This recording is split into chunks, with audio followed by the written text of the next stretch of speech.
जिमवरून जाताना वैदूचं बघा काय चाललं होतं. मी खेळणार म्हणून चाललं होतं.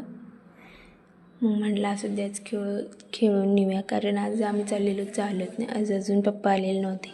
मग आम्ही संध्याकाळी गेलो हरिपूरला. श्रावणमधलं सोमवारी तिकडं जत्रासारखं हे असते, म्हणजे जत्राच भरलेली असते. आम्ही सगळं देवदर्शन वगैरे घेऊन मग बसलो भेळ वगैरे खायला.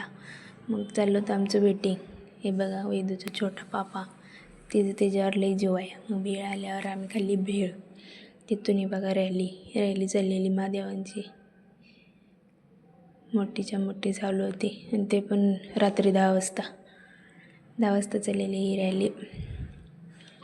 तिथं आम्ही थोडा वेळ थांबून रिक्षाची वाट बघत थांबलेलो, कारण आम्ही आलेलो गाडीवरून बाकीची आलेली रिक्षातून, त्यासाठी आम्ही थांबलेलो.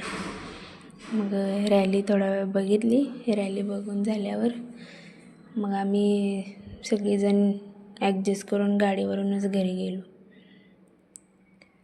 आणि गाडीवरून घरी आल्यावर हे बघा वैदूसाठी मी घेतलेलं खेळणी, बाहुली, बॉल, चाप, आणि मी माझ्यासाठी पण पर्स घेतली, कारण मला बाहेर जाताना पर्सच नव्हती.